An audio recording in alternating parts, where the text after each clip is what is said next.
Good afternoon and welcome back. This is US Home Talk. We are live every Wednesday at noon and on demand at ushometalk.com or wherever you guys find your podcasts. We are your hosts, Marcus Walgrave with the South Dakota Home Team, powered by Hague Realtors, Jason Walgrave with Walgrave Real Estate Group at RE/MAX Advantage Plus, and Mike Overson with Luminate Home Loans. In studio with us, always make sure we have an awesome show. Evan Little, our insurance guru, will be taking all of your questions during today's show. Anything and everything real estate. Our call-in number is 612-234-7585, or you guys can leave us a message in the comments section. Good afternoon, guys. How we doing? Good afternoon. Doing fantastic. How you doing? Doing great. I'm excited about today's show. We are going to be talking about radon. We have a special guest. Mike Osted is the owner of Dakota Radon Mitigation here in the Sioux Empire. Good afternoon, Mike. How are we doing today? Good afternoon. Great to be here. Thanks, Marcus, Jason, Mike. You know, we here in the last couple of weeks, Mike, we have been talking about radon, just kind of again being brought up in the conversation of real estate. Myself being a realtor, and same with Jason and Mike, Mortgage Mike being a mortgage broker. You know, when we kind of mortgage banker, when we look at this stuff, we were kind of talking about this before the show. Each state's a little different. And Dakota Radon Mitigation, you guys service the Sioux Empire, and just recently, Rock County, Minnesota was officially added to the Sioux Empire. So you kind of service the tri-state area here that the Sioux Empire is near and makes up. That's right. I cover mostly the Sioux Falls and I-29 east of a lot of the audience here, but I have done a fair amount of work in Minnesota, and I work with radon mitigators in Minnesota as well. And as you said, each state does have some parameters and specifics and directions to go. And often that's one of the bases of professional realtors cover in your market is you're the go-to people on oftentimes a home inspection, or how we find out what radon is in a home, what it's about, how do you test for it, can you see it, smell it. So a lot of that is steps begin in the real estate market on a home inspection. But there is a fair amount of radon levels in the Dakotas and Minnesota and Michigan, and there's a map out there too somewhere you can search and see that has. We are a higher region of radon levels that comes from the ground as compared to other areas in the country, and there's some other reasons for that, but a lot of it is the glaciers and the rock and the soil makeup in the ground, and so it's probably a common topic that would come up with your audience. The EPA, they started doing like National Radon Awareness Month. I think the month of January. Is that correct, Mike? That's right. Yeah, so I think that, and that was kind of a campaign that they started pushing through early 2000. And Jason, I know you've been in real estate for like 100 years, but like when you got started, 125 years. But when you got started, in the late 90s, early 2000s, it wasn't necessarily like super hot topic, right? No, not at all. I don't remember any even conversations about radon up until they changed the law in Minnesota that said that a buyer has the right to perform a radon inspection and have a radon test done at the buyer's expense. But the law came into place so that a seller couldn't deny that test. And up until that point, which was, I don't know, I suppose that was 15 years ago, something like that, maybe longer, 15-ish years ago, it just wasn't a conversation piece. And so I think that it's important to be able to have the ability to do the test. I think that, we know more about radon now than ever before, and it certainly poses a potential risk for some folks, and it's easy to remedy, right? I mean, radon mitigation systems are, I don't know, I suppose they average $2,500 depending on how big the house is, whether or not it's a 2-story or a rambler, and so relatively inexpensive to remedy it because the effects of high radon levels for some can be, they can be really bad, and it can really cause some significant health issues. And so, I think we're in a good place where, if you want to know about it, you have the right to find out and then remedy it if it's an issue. Mike, you started Dakota Radon Mitigation in 2005, so you're coming up. This is going to be your 20th year of servicing the Sioux Empire, so that's pretty exciting stuff. Yeah, I'm trying to get up to the 125-year range, like your brother, but it might be a little bit. I'll try and catch up. He ages the years well, do right? go by fast. Yeah. But, yeah, I've been at it about 20 years now. It sure doesn't seem like it, right, Jason? It does not. It does not. So Mike, you mentioned that map, that radon map that you can go here. So I just pulled it up on my end here, and I know this map. I've looked at it several times before. If you look at the map, Sioux Falls is like right in the middle of the hot zone, right? So there's like a diagonal line that goes from all of North Dakota, and then the eastern part of South Dakota and the western part of Minnesota, then all of Iowa. There's kind of that band there, and you guys are basically smack dab in the middle of it. In that map, you can see there's other parts of the country too that also have higher radon levels. Typically more northern states, as you can see, are in the dark red, where they have, generally more radon versus the southern states there. But dang, so the whole state of North Dakota and the whole state of Iowa are the hot zones, yeah. Or the entire state. South Dakota's got about half, it looks like. Mm-hmm. What's the like Wyoming zone, has it? Yep. What is Wyoming, zone 3, Montana. Mike? Zone 1, zone 2, and zone 3? What are the differences? Zone 3 says it's the predicted average radon levels are less than 2.0 pico. What is it? It's like picoliters or picocurie per liter. Yes. Yeah. Yep. And then zone 2, so the orange, that's where the levels are between 2.0 and 4.0 as an average predicted level. Okay. And then the red is where the levels are, the average predicted level is 4.0 or higher. And is it the EPA that has set the level? If you're over 4, that's the concerning levels for health. So you want to be underneath 4. Recommended level to mitigate, I think is right, the verbiage that they use. Yes, that number is picocuries per liter, and it's kind of archaic. But for those of us that get into science or want to investigate that, it's named after Marie Curie, who was a famous scientist who got a bunch of Nobel Prizes, and it was named after her finding of the radioactive decay of the soil. So it's that number, zone 1. Predictably more than 4.0 picocuries per liter, which is the air gas measure.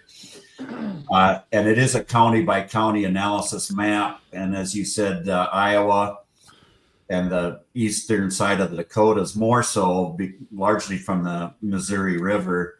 But that is an EPA standard set. Some nations are different, but that's roughly that is the line where it's recommended. And most of the time it's not a required action. Do you have to do something? You have to head for the tall grass if you have an elevated radon level above 4. That's not the case here. That's just a propensity that 1 to 3 or half the homes might test high for radon.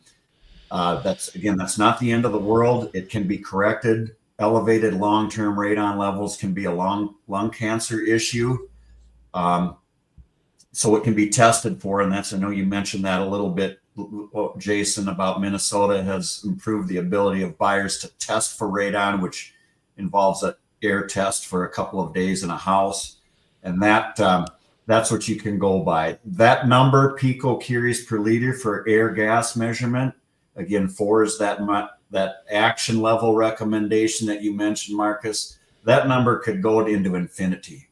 So when you have a radon number of 8 or 9, which might not be an unusual high average in our region of Minnesota and Iowa, the Dakotas, that doesn't, yes, if it's a radon of 8, we think 4 times 2 is 8. My level's twice as high. I really have a high intense number.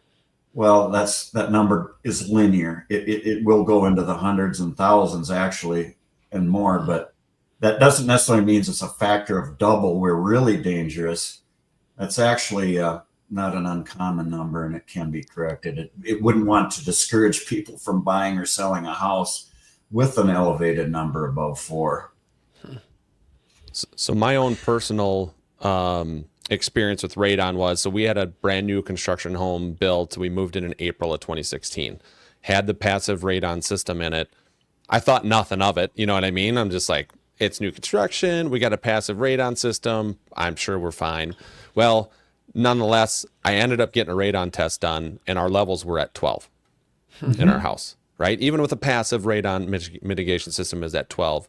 And so we did have an active system installed. So basically there's a fan now that, couples into the passive system and, and forces the air out.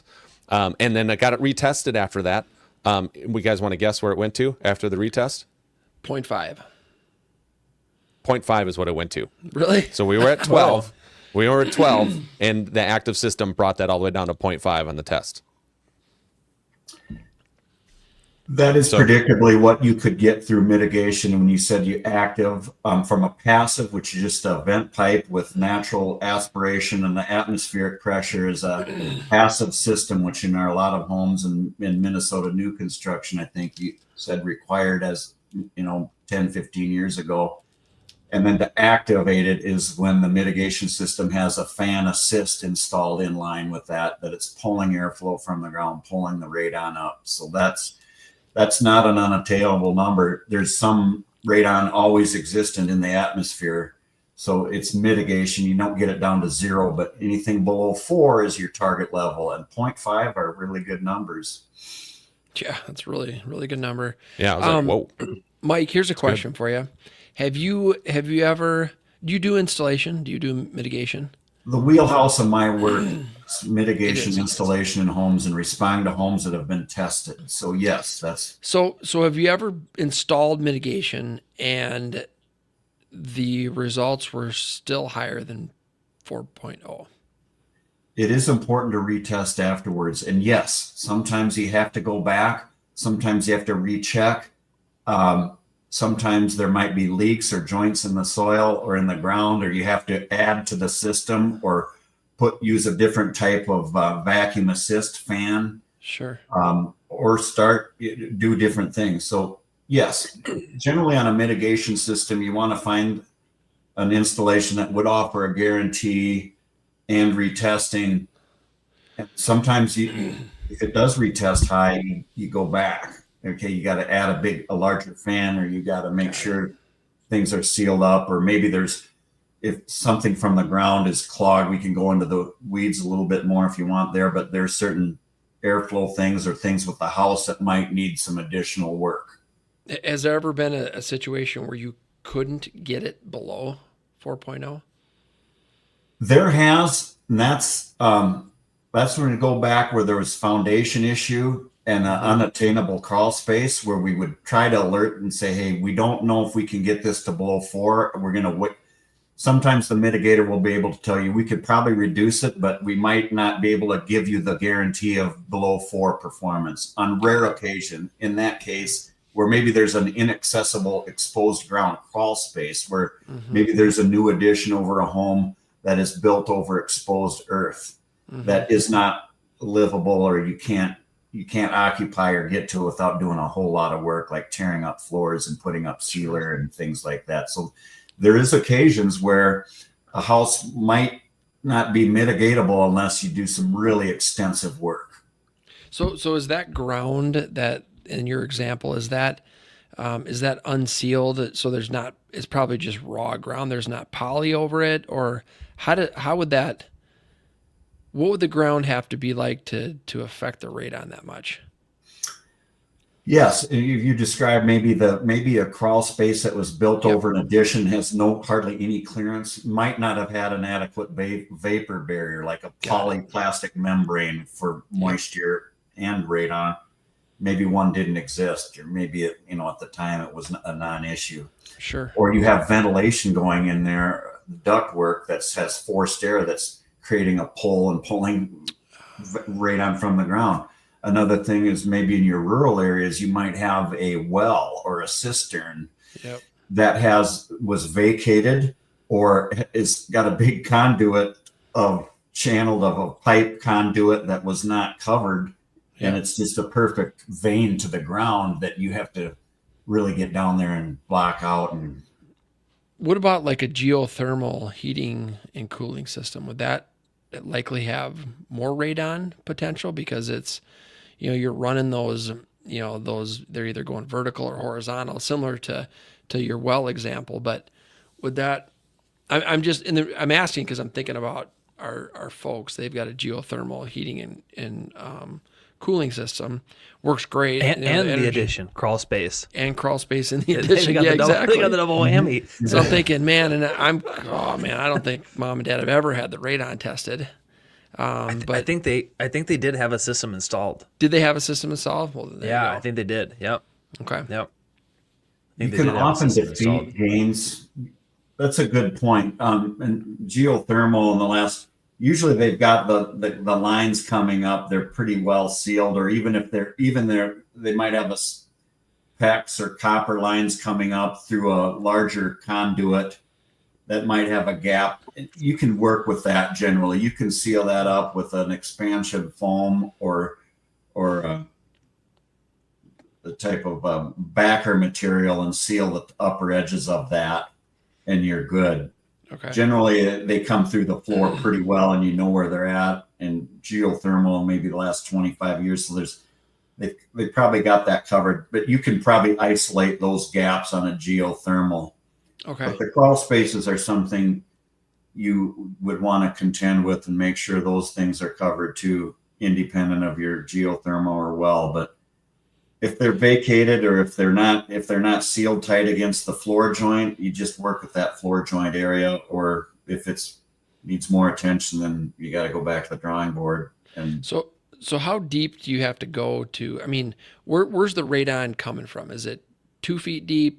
4 feet deep? 5 feet deep? Is there a range or a gauge? I'm curious on how deep you got to go for the radon to come from. yeah, it's a good question. So we're looking for source strength, which is in the ground. It can be very deep into the soil, Okay. many feet below. And it can maybe just be as minor as a little air vein, or maybe cracked soil that once upon a time was wet. And now we got a drought season like now, and the ground has opened up a bit. Sure. And it can be a few feet in the ground, or it can travel down. It's just similar to maybe a sump basin or a house that is on a spring. And the houses around there there's not getting water in basements, but there's that one or two houses on the same block that it's on top of a water vein or a spring, and it's getting it from the ground pressure through a transport method, whether it be a big gap or an old vacated well or your drain tile. So it doesn't have to be that deep, and it's hard to find out because you'd have to scope the whole ground, but it can go many feet underground. Or you could have a home on grade that doesn't even have a foundation, and you can have high radon. Sure. Oh, that's a great point, Mike. I think a lot of people think if you don't have a basement, you don't have to worry about radon. Well, the propensity is that your house would percentage-wise not have a radon issue compared to a ranch home that has an 8-foot deep basement, or a split-foyer home, which might be 4 or 5 foot deep basement, because that's where your strengths are at from the ground. Sure. However, on-grade home is still on the ground. Yep. And especially on homes that they have the nice, cool forced air ductwork coming in from the floor, the registers on the floor.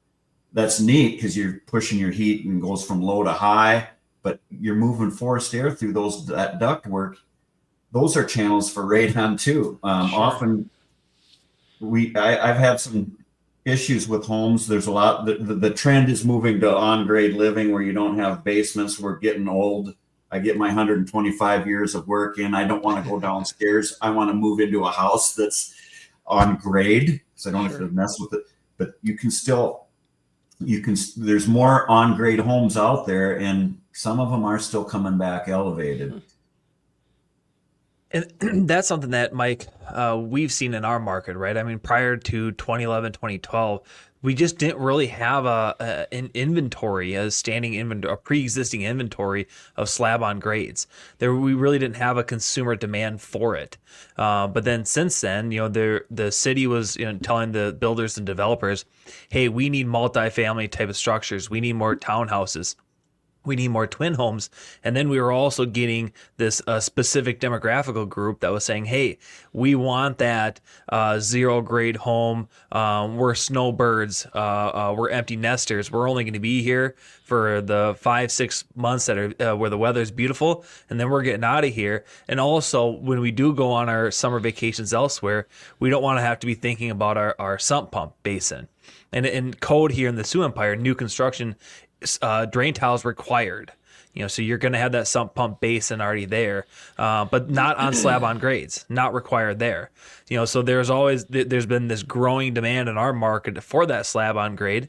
And I think it's a good comparison in terms of like that house and the homes prior to block foundation and port foundation. Those were also homes that rarely ever had a drain tile as well.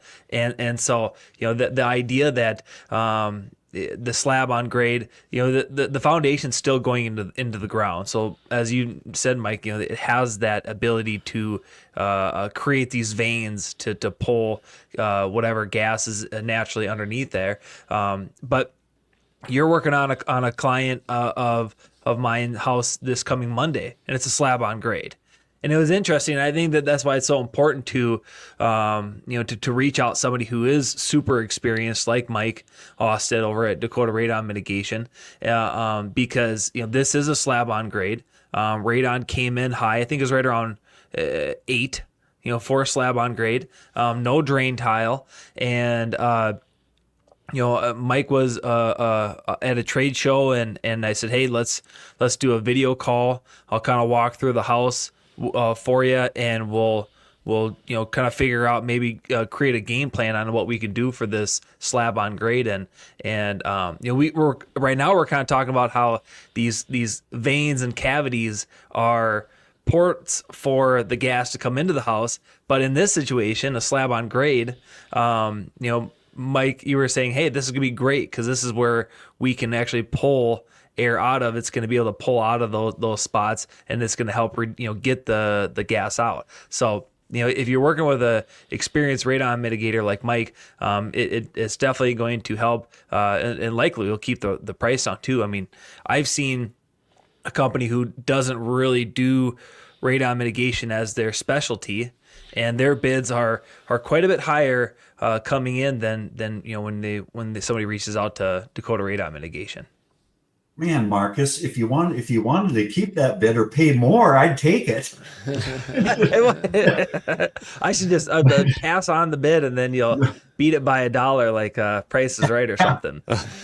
Well, no, I mean, when you get into the groove in a line of work, you know what you're going to need. And here's an admission. You had asked about maybe not. Yes, on-grade homes will have it, and some of their design requires different type of mitigation work for an on-grade home. In your case, the ventilation work was above overhead. The forced air furnace and most of the duct work comes from the ceiling down. That's great. And it's also cool when you have duct work underground, but it can bring in the radon. So there's one where I did get a radon level that came back high on an on-grade home. It had the underground duct work.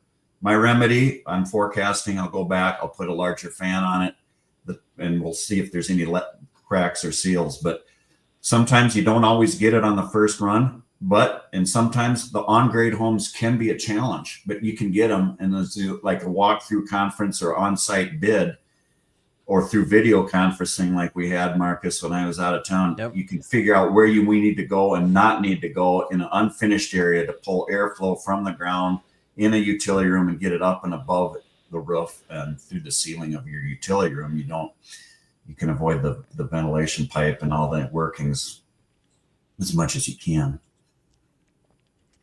Testing super easy. property inspection is part of our purchase contract.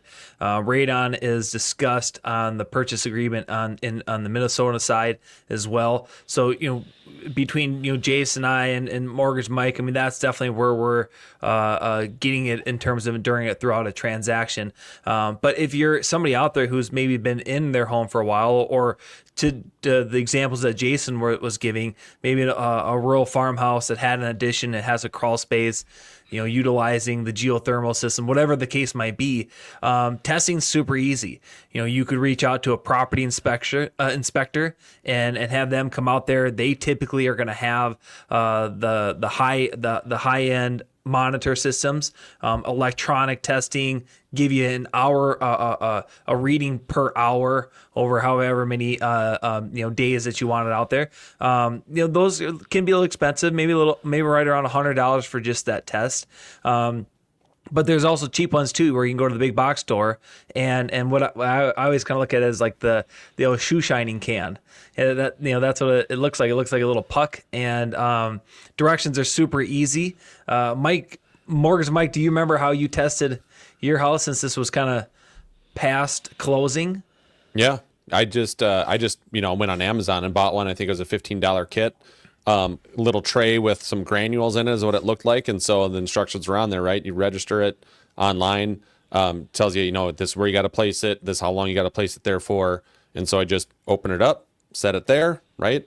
Set my reminder for 3 days later, went and grabbed it, put it in the sealed bag, and shipped it off to the lab, and then, a few days after I shipped it off, the lab sends you an email saying, here's your results. So it's pretty quick and easy. Those are good tests, Mike, that you can tell off one and done. They look like hockey pucks or shoe polish cans. You follow directions, send them to a lab, you get the results. You want them in the house for 2 to 4 days. On real estate transactions, Marcus and Jason, and when you're getting results or making notes for a home, you want a home inspection big pro monitor. When you're going into a house and you want it to give an hour by hour analysis for 2 days for real estate measures that shows the integrity of the test and shows temperature and readings. And, if somebody were to incidentally or accidentally leave a window open, that will throw a right reading off. These inspection grade home inspection monitors pick up on that. So we not to throw in human nature, but there's genuinely some people that don't want people to come in and have their home tested for radon on a buy. So you want to have a good equipment on that. But for a homeowner, or Mike, you're checking out your house, you can get monitors for $15 or even to $100. You get electronic ones at the big box stores or online. And it'll digitally continuously give you a radon reading in your home. And people are going that direction a lot as well. Just your audience and your homeowners before even getting a home inspection. Well, one thing that we see often in our market here in the Sioux Empire is a home that has drain tile and already has that sump pump basin. So the system has an opportunity to utilize that part of the home that's there. But that we also, a lot of our homes, in the Sioux Falls area, there's certain areas of town that simply just are low elevation, with that kind of that ground that stays saturated a little bit more, and their sump pumps run. And we talk about this on the show all the time, right? I mean, we're in the month of March. The ground's definitely thawing out. I mean, it's not completely done. Probably top 5-6 inches is where we're at. There's still quite a bit of frost in the ground. And then once that frost melts and we start getting some of the spring showers, that's where the drain tile is going to start collecting some water saturation down in our foundation, goes into the sump pump basin, and then hopefully you have a sump pump, and then it's kicking the water out and getting away from the home. But we talk about on the show, if you have a sump pump, you definitely want to be testing that to make sure that sump pump works. Because it may not ever run it except for springtime. So you have like 6, 7, 8, 9 months where that sump pump doesn't run, but then kicks on for maybe a 4, 5, 6 weeks during April, May.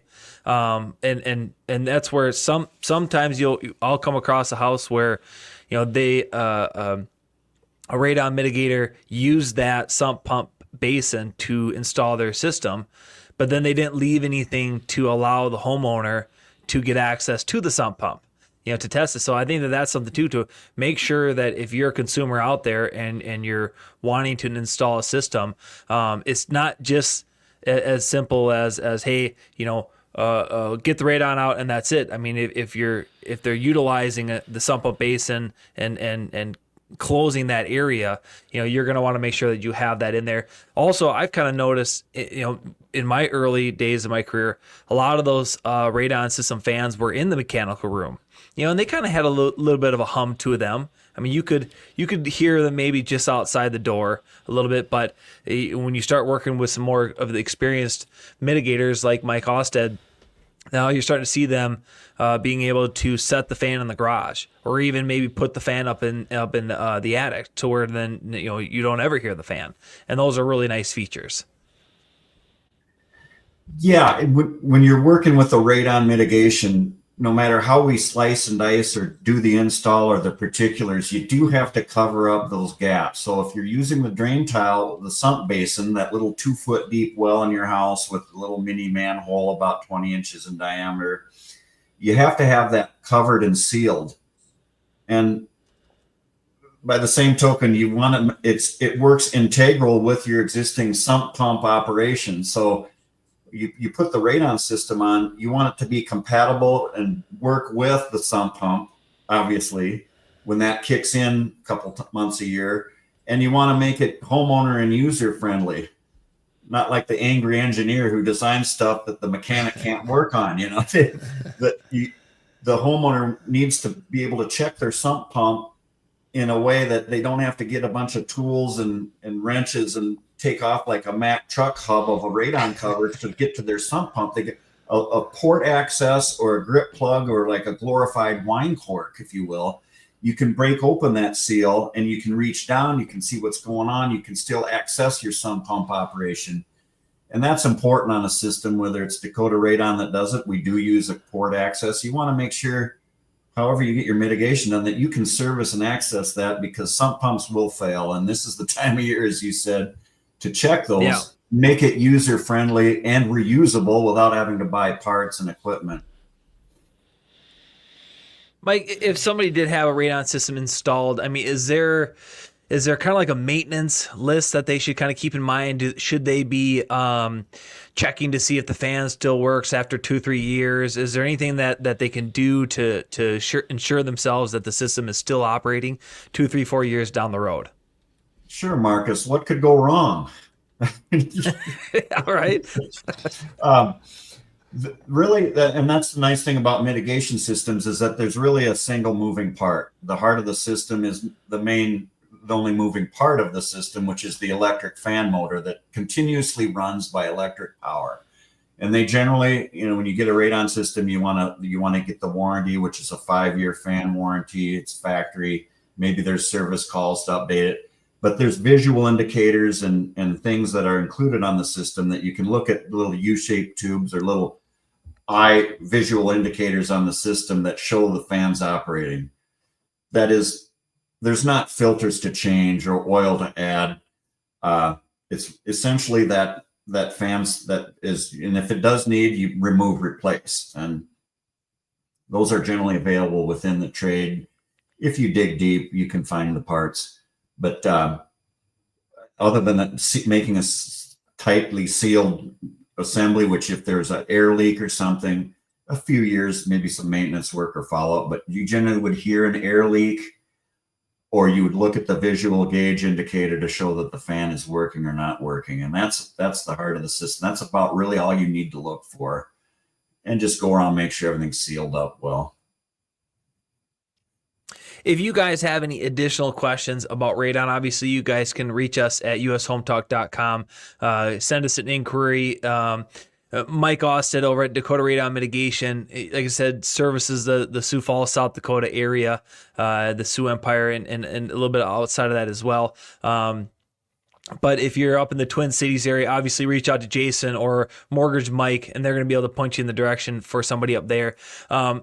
Mike, people can reach out to you and ask for like a free risk assessment if you have just basic questions, anything like that. So don't hesitate to reach out to Mike Osted if you have some radon questions about that. So, Mike, always a pleasure to have you on the show. Thanks for kind of sharing us the information about what's going on in the radon world, and I always appreciate it to let everybody know, like, hey, this is something that we can test, easy to test, easy to mitigate. Don't worry about it. We got a plan and we can take care of you.